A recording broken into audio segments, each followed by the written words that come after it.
The Great Chamber of the Galactic Council was the largest room ever built by any species in known space. Its ceiling stretched so high that clouds sometimes formed near the top. Its walls were carved from the bones of dead moons, polished until they shone like mirrors. 400 species sent their representatives to sit in this room and decide the fate of the galaxy.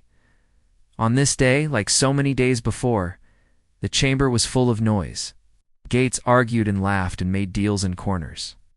Translators hummed as they converted 1,000 languages into 1,000 more. Somewhere in the back, a Velmer trade minister was yelling at a Cathosi banker about shipping rights. Nobody paid attention to the human delegation ambassador. Daniel Carter sat in humanity's assigned seat, which was located near the back of the chamber, far from the raised platform where the High Council made its decisions. He was a tall man with gray hair and tired eyes. He had served as Earth's voice in this chamber for 15 years. Before him, others had done the same job for nearly 3 centuries. 300 years of service, 300 years of loyalty, 300 years of being ignored. His aide, Lisa Morgan, sat beside him with a data tablet in her hands. She was young, barely 30, but her face showed the same weariness that marked every human who worked in this place. She had stopped believing things would change about 2 years ago. Daniel had stopped believing much longer before that. The noise in the chamber slowly died down as High Counselor Veth rose to speak. Veth was Rethany, a species of tall, thin beings with silver skin and 4 arms. The Rethany had founded the council thousands of years ago. They still acted as if they owned it.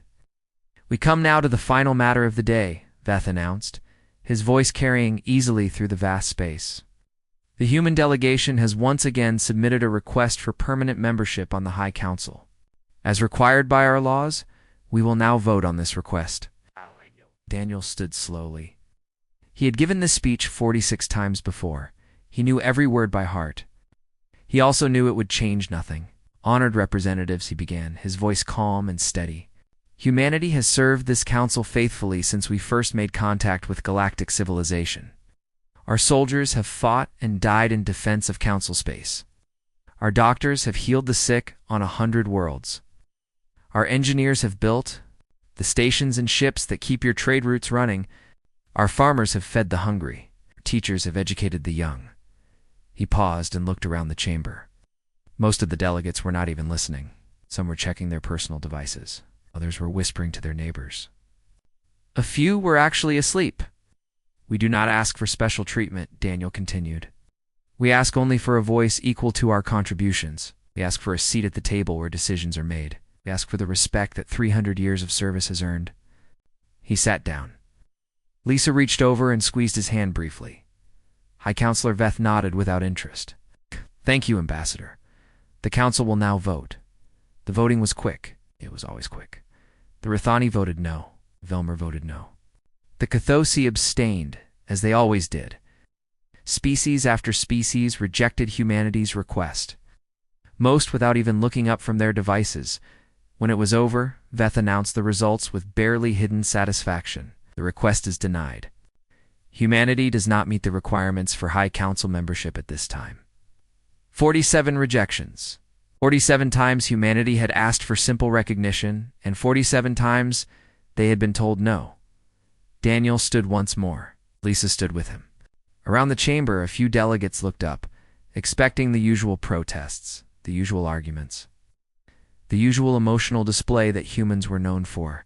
Instead, Daniel simply collected his data tablet. He straightened his jacket.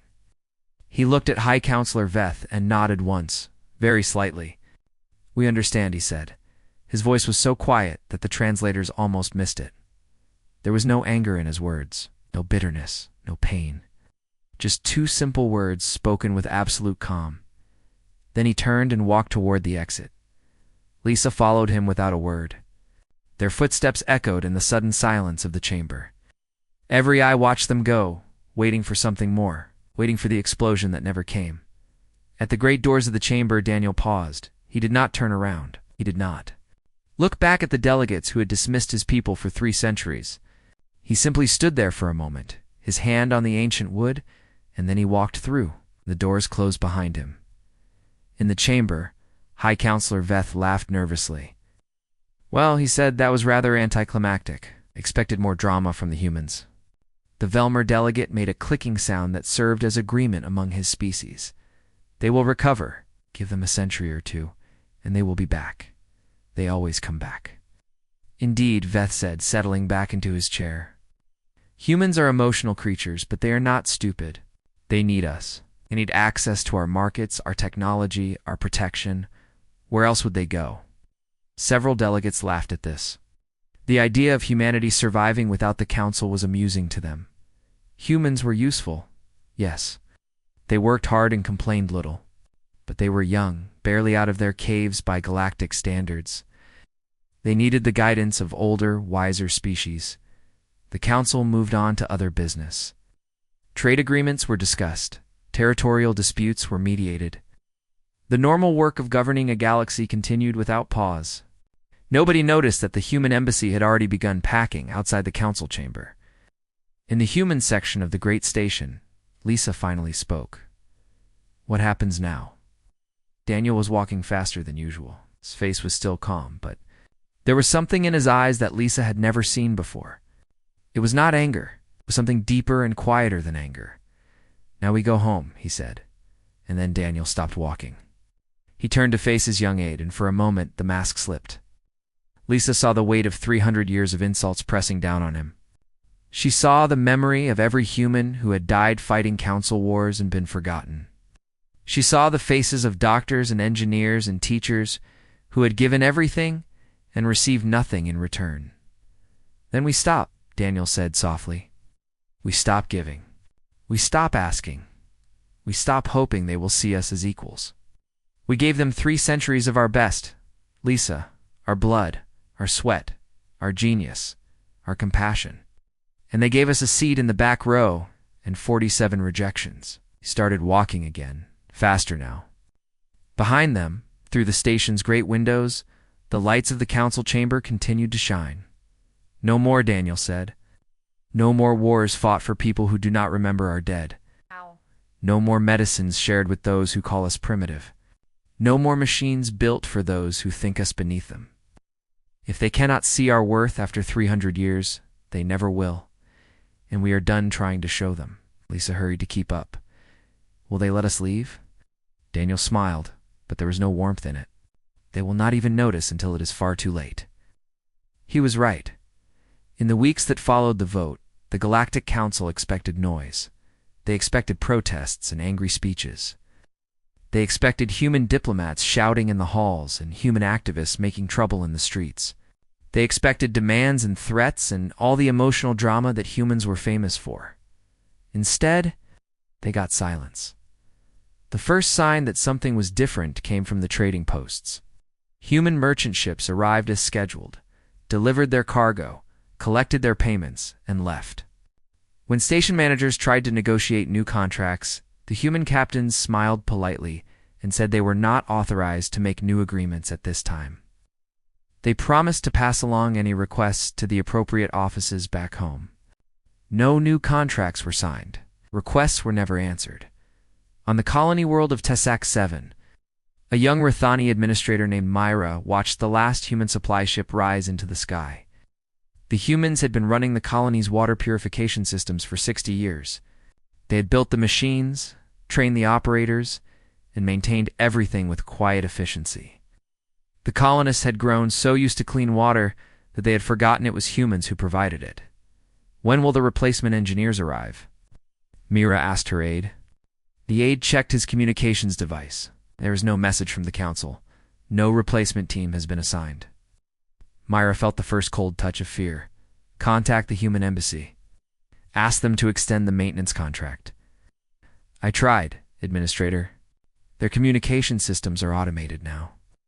The message says they are not accepting new requests at this time.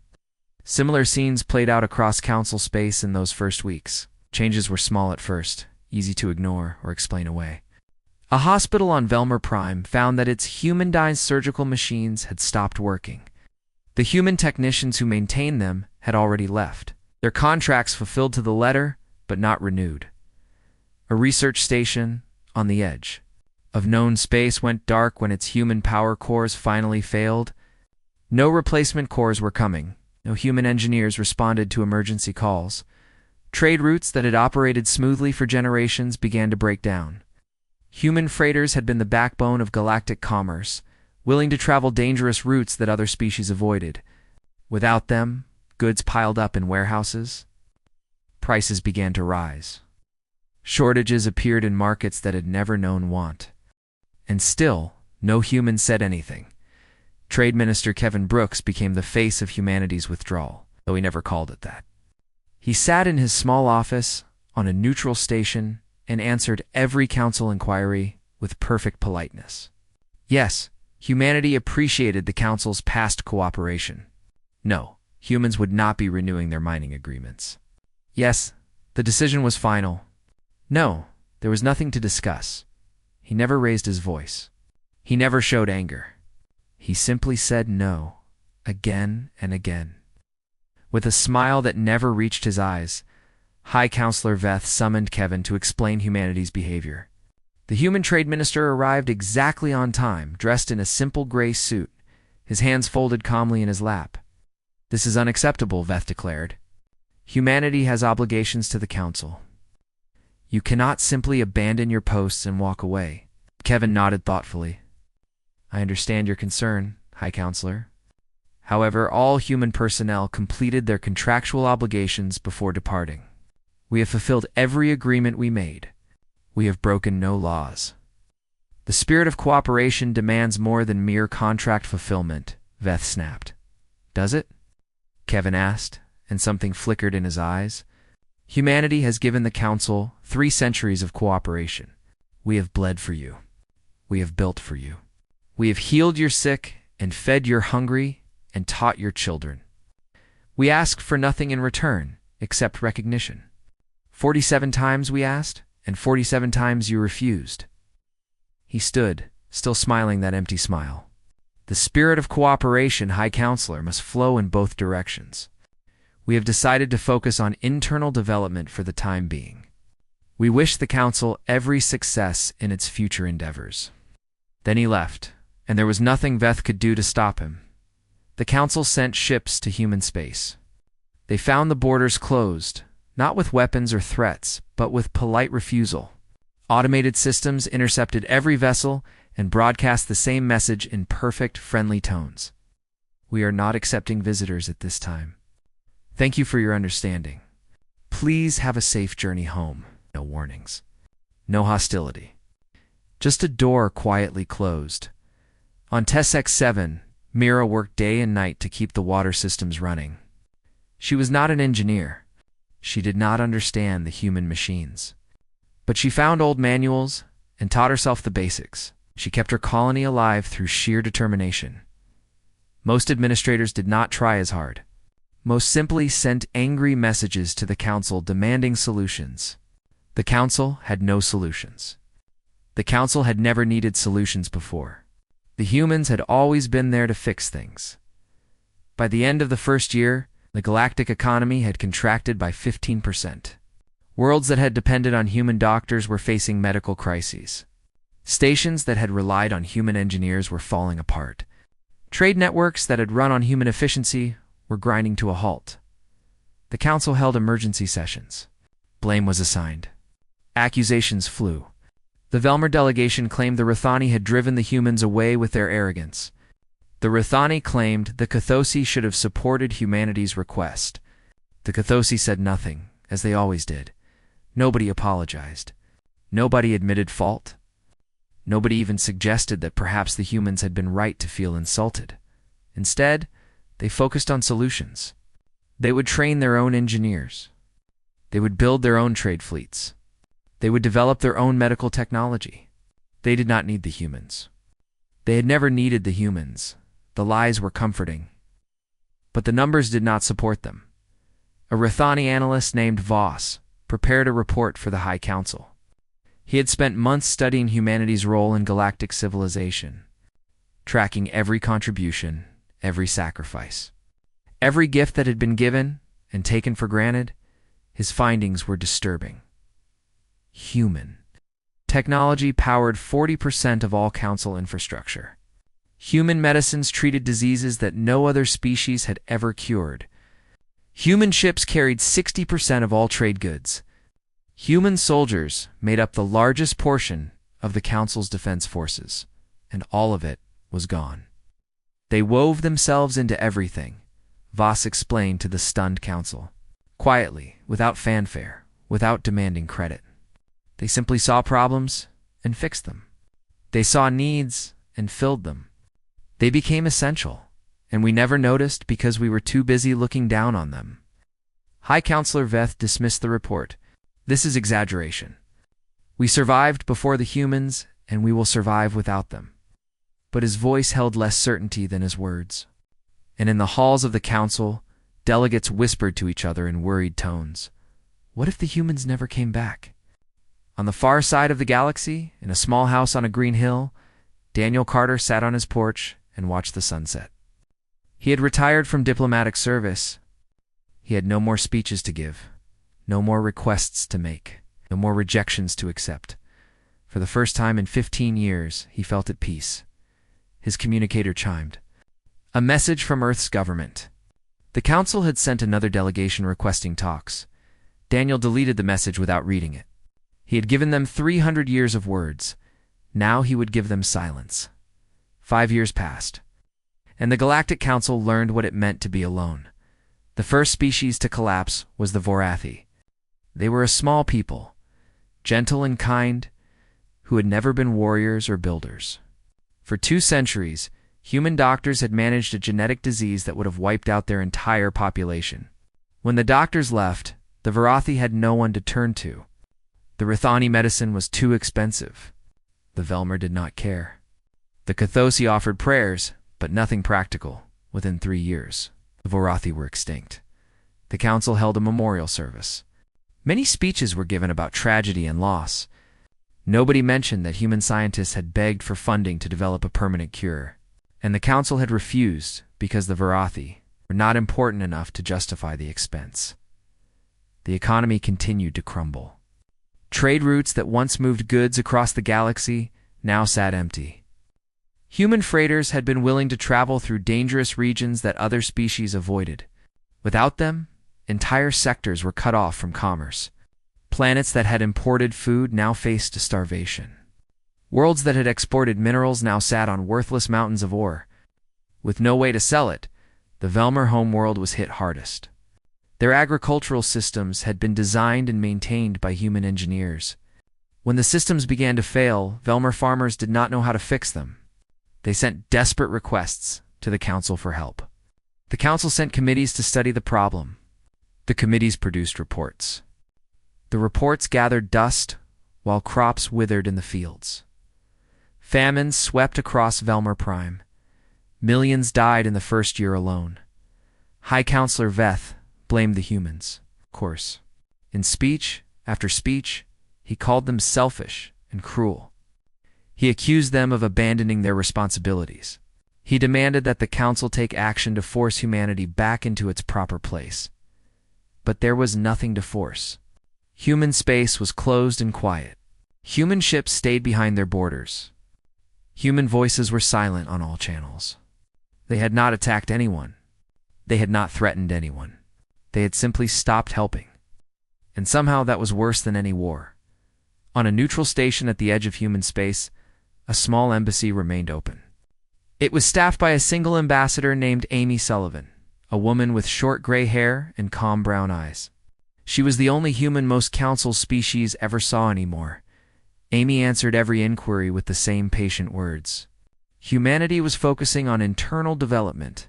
Humanity wished the council well. Humanity was not interested in renegotiating old agreements.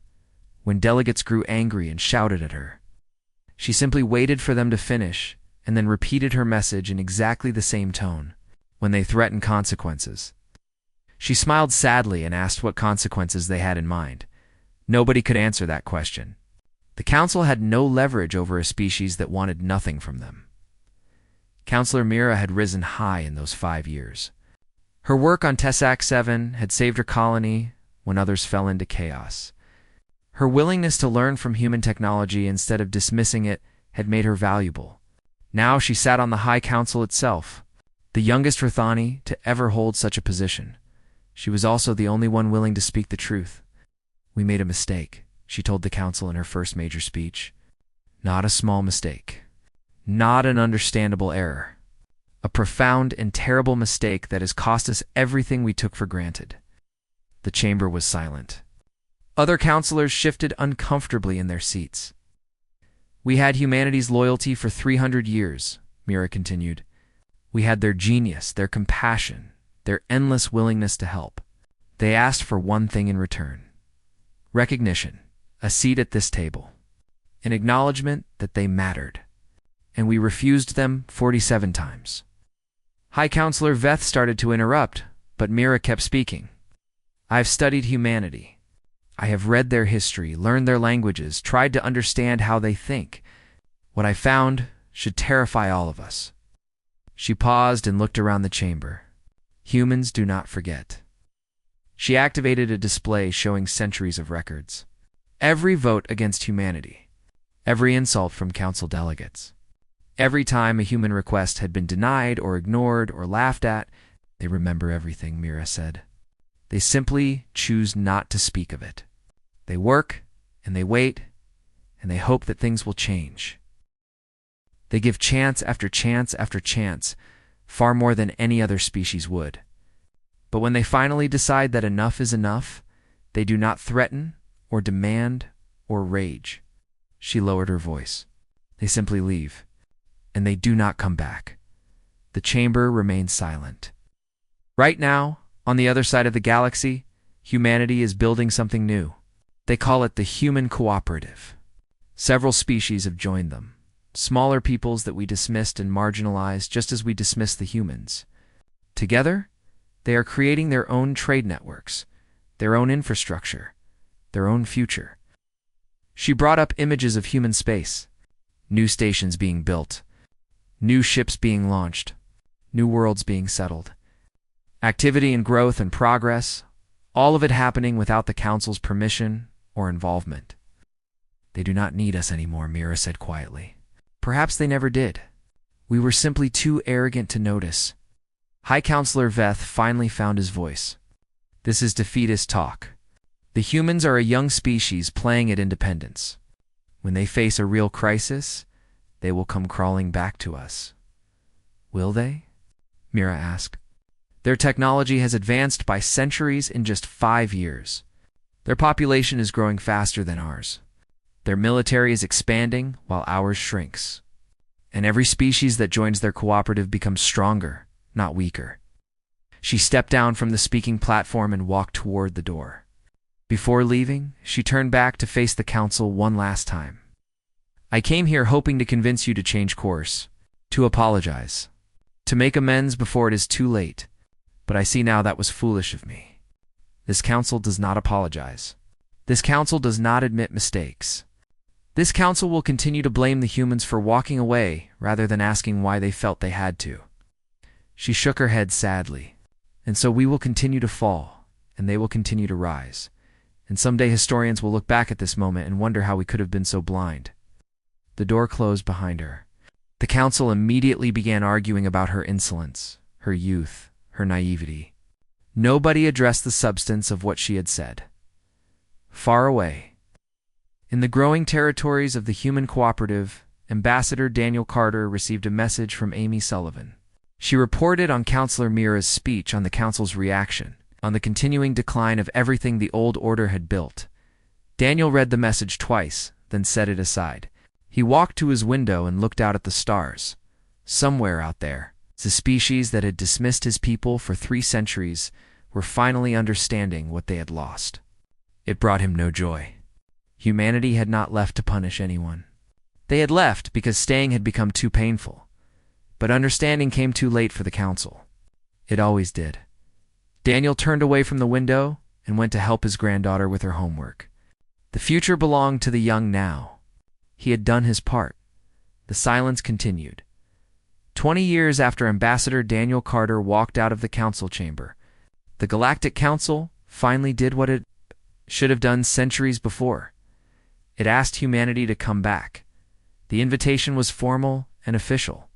It offered everything the humans had ever requested: a permanent seat on the High Council, full voting rights, recognition of all past contributions, even an official apology for the 47 rejections, though the language was carefully written to avoid admitting any specific wrongdoing. The invitation was delivered to Earth's Secretary of External Affairs, a quiet man named Chris Palmer, who had grown up on a small farm in Nebraska. Chris had never shouted at anyone in his entire life. He spoke in soft tones and chose his words carefully. He believed that kindness cost nothing and that patience was the greatest strength. He read the council's invitation 3 times. Then he prepared his response. "We appreciate the council's kind words," he said to the delegation that had come to hear humanity's answer. "However, humanity has found fulfillment in its current path. We see no need to change direction at this time." The lead delegate, a Velmer named Koss, could not hide his shock. "You are refusing? After everything we have offered?" Chris nodded politely. "We are grateful for the offer. We simply do not wish to accept it." "But the permanent seat," Koss sputtered. "The recognition. The apology. Everything your people wanted for 300 years. "That is true," Chris agreed. "We did want those things. We wanted them very badly. We asked for them 47 times, and 47 times we were told we were not worthy." He stood and walked to the window of his office. Outside, the city of New Geneva stretched toward the horizon, its towers gleaming in the afternoon sun. Ships rose and fell from the spaceport nearby, carrying goods and people throughout the human cooperative. "Do you know what hurts most about being rejected?" Chris asked, his back to the delegation. "It is not the rejection itself. It is the reasons given. We were told we were too young, though we had served faithfully for centuries. We were told we were too aggressive, though we had fought your wars and died on your behalf. We were told we did not meet the requirements, though no one would explain what requirements we failed to meet." He turned to face them again. "We understand now that there were no real reasons. You simply did not want us at the table. We were useful as servants, but not welcome as equals. That is a hard lesson to learn, but we have learned it." Koss leaned forward. "That was the old council. Things have changed. High Counselor Veth is gone. Counselor Myra leads now. She has always supported humanity, Chris said. "We respect Counselor Mira greatly. She is one of the few who saw us clearly from the beginning. But she is one voice among many, and the many have not changed. They have simply grown desperate." He returned to his seat and folded his hands calmly on the desk. "Let me ask you something, Delegate Koss. Why does the council want us back now?" Koss hesitated. "Because we recognize your value. Because we understand our mistake." "No," Chris said gently. "You want us back because you need us. Your economy is failing. Your infrastructure is crumbling. Your people are dying from diseases that human doctors use to cure. You are not offering us recognition because you have finally seen our worth. You are offering it because you cannot survive without us." The delegation was silent. "That is not the same thing," Chris continued. "Recognition given out of need is not recognition at all. It is transaction. And we are no longer interested in transactions with the council." Koss stood abruptly. "This is unacceptable. You cannot simply refuse. We can, and we are." Chris's voice remained soft, but something hard lived beneath it. "For 300 years, we gave you our soldiers, our doctors, our engineers, our kindness. We gave freely and asked for almost nothing in return. Just a seat, just acknowledgement, just simple respect." He stood as well, facing the angry delegate with perfect calm. "You had 300 years to give us that respect. 300 years to see that we were worthy. Instead, you took everything we offered and gave us contempt. When we asked for simple recognition, you denied us. 47 times, he walked toward the door. "We do not hate you, Delegate Koss. We do not wish you harm. But we will not return to beg for scraps from those who never saw our worth. We have found others who see us clearly. We have built something better together." The threshold, he paused and looked back at the delegation. We left in silence because there was nothing left to say. And now, I am afraid neither is there. He walked out, leaving the council, representatives alone in the office with their failed mission. The news spread quickly through council space. Humanity had refused. Even with everything offered, even with apologies and recognition and permanent seats, the humans had said no. Counselor Myra was not surprised. She had warned the council that this would happen, but they had not listened. They thought humanity would jump at the chance to return to power and influence. They did not understand that humanity no longer wanted what the council had to offer. She traveled to human space herself, not as a diplomat, but as a private citizen seeking understanding. The humans allowed her to visit, though they politely declined official talks. On Earth, she walked through cities that hummed with activity and purpose. She saw humans and aliens from a dozen species working together, trading together, building together. The human cooperative was not just a collection of refugees from council neglect. It had become something new, a genuine community of equals. She met with Secretary Palmer in an informal setting, a small garden behind his office where roses bloomed in the afternoon light. "I am sorry," she said simply. "I was on the council when we rejected you all those times. I voted to support your requests, but I did not fight hard enough." "I should have done more," Chris smiled sadly. "You did what you could, counselor. We never blamed you personally. We know you tried. It was not enough." "No, but we appreciated it nonetheless." He gestured to the garden around them. "What do you think of what we have built?" Myra looked around at the peaceful scene. In the distance, children of several species played together in a park. Nearby, human and alien workers shared lunch and conversation. "It is beautiful," she admitted. "And it is exactly what the council should have been." "Yes," Chris agreed. "A place where everyone has a voice, where contributions are recognized and rewarded, where no one is told they are not enough simply because they are different or young or new." He picked a rose from a nearby bush and offered it to her. "That is what we always wanted, counselor. Not power, not wealth, just a seat at a table where we were welcomed as equals. The council could never give us that, so we built our own table." Mira accepted the flower. Its petals were soft, and its fragrance was sweet. "I wish things had been different," she said quietly. "So do we," Chris replied. "But they were not, and now we must all live with the consequences." "You should return to your council, Counselor Myra. They need leaders like you desperately. Perhaps someday, things will change enough that our peoples can meet as true equals." "Do you think that is possible?" Chris considered the question for a long moment. "I do not know, but I hope so.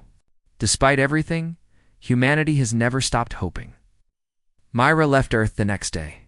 She carried the rose with her, pressed between the pages of a book. She would keep it for the rest of her life as a reminder of what had been lost, and what might someday be found again.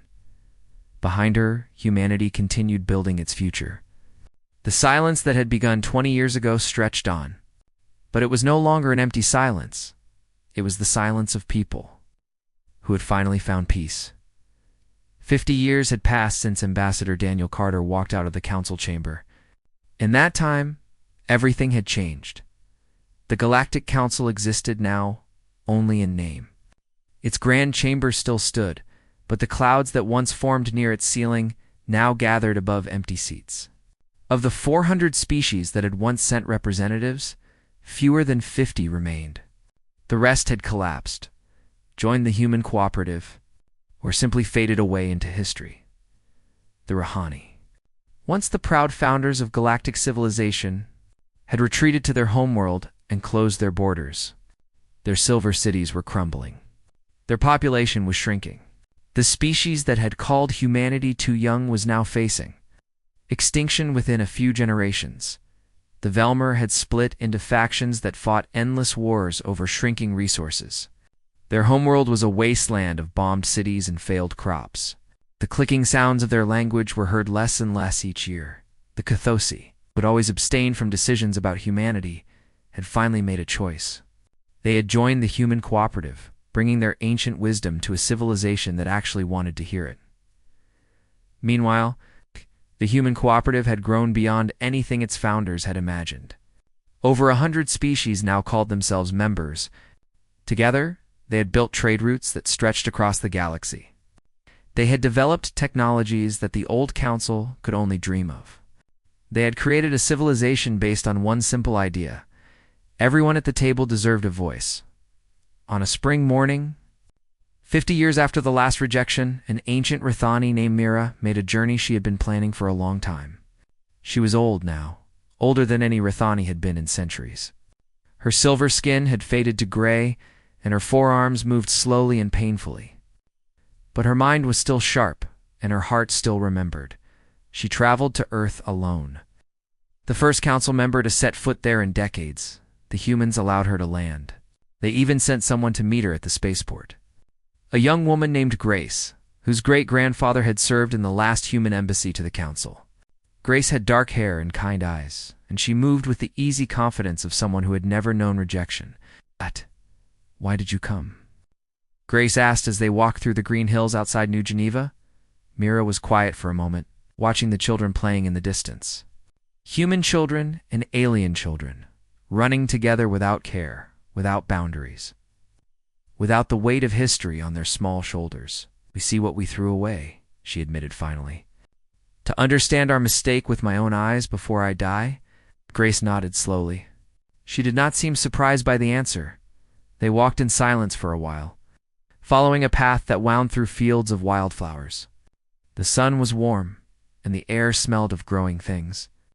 It was a peaceful place, a happy place, a place where the scars of the past had finally healed. "My great-grandfather served with Ambassador Carter," Grace said eventually. "He told me stories about those days, about the hope they had, at first, about how hard they worked to prove themselves worthy, about how that hope slowly died year after year, rejection after rejection." She paused beside a small stream and watched the water flow over smooth stones. He said the hardest part was not the rejections themselves. It was knowing that nothing they did would ever be enough, that no matter how many wars they fought, how many lives they saved, how many worlds they built, they would never be seen as equals by those who had already decided to look down on them. Mira lowered her head. "I know. I tried to change that.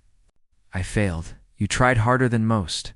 My great-grandfather said you were one of the few who actually saw us, who understood that we were not asking for charity or special treatment, just recognition that we mattered." Grace turned to face the old counselor directly. "The mistake was not the 47th rejection, Counselor Mira. It was the first. And the second, in every moment in between when you could have seen us as equals and chose not to." Mira felt the weight of those words settle onto her shoulders. She had carried this burden for 50 years, but hearing it spoken aloud still hurt. "We know that now," she whispered.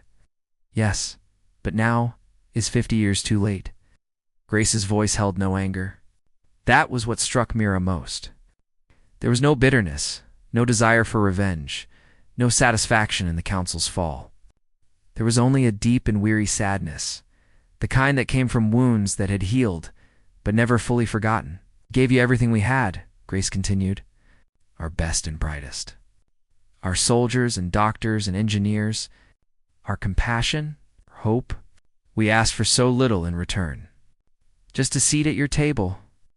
Just acknowledgement that we mattered, that our contributions had worth, that our lives had meaning beyond service to others." She knelt beside the stream and let the cool water run over her fingers. "When you denied us that again and again, you taught us something important. You taught us that we could not find our worth in your eyes. We had to find it in ourselves." She stood and smiled at the old counselor. It was a gentle smile, without malice. "Thank you for that lesson, counselor. It was painful, but it made us stronger." Myra did not know what to say. She had come hoping for forgiveness, or perhaps for understanding. But she realized now that humanity had moved beyond the need for either. They had found peace not through reconciliation with the council, but through acceptance of what had happened and determination to build something better. "What do you want from us now?" Myra asked finally. Grace considered the question. Around them, the wind whispered through the tall grass, and birds sang in the nearby trees. "Nothing," she said at last.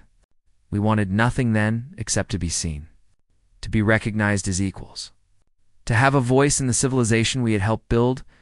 Now we no longer need you to see us. We see ourselves. She began walking back toward the city, and Mira followed slowly. You should know that we do not celebrate your fall, Grace added. There is no joy in watching species collapse, watching worlds burn, watching children starve because of choices made by their ancestors. We offered help to any who asked. Many refused out of pride. That is their choice. They reached the edge of the city, where the buildings began and the fields ended. But we will not return to what we were, Grace said firmly. We will not give everything while receiving nothing. We will not beg for scraps at tables where we are not welcome. Those days are gone forever. She stopped and turned to face Mira one final time. Go home, counselor. Tell your people what you saw here. Tell them that humanity is not their enemy. We never were. We were only ever friends who asked to be treated as friends. When that simple request was denied, we found friendship elsewhere. Grace walked away into the city, leaving the old counselor standing alone at the edge of a world that had once offered the galaxy everything. Myra stayed for a while, watching the peaceful streets, the happy faces, the future that humanity had built for itself. She thought about the grand chamber of the council, empty now, where dust gathered on 400 abandoned seats. She thought about all the species that had faded away. Unable to survive without the help they had taken for granted, she thought about Daniel Carter, who had walked out in silence 50 years ago, and Chris Palmer, who had refused the council's desperate offer, and Grace, who wanted nothing from those who had never seen her worth. And she understood, finally, the lesson that the council had been too proud to learn. The cruelest thing you can do to someone who has given you everything is to tell them they are not enough. And the most powerful thing they can do in return is to walk away and prove you wrong. Myra returned to her ship as the sun set over Earth. She would go home and tell her people what she had seen. Most would not listen. Most would continue to blame the humans for their troubles, but perhaps a few would understand. Perhaps a few would learn the lesson before it was too late. Perhaps someday things would be different. The old counselor hoped so. Despite everything, despite all the mistakes and pain and loss, she had never stopped hoping. In that one way, at least, she had finally learned to be a little bit human.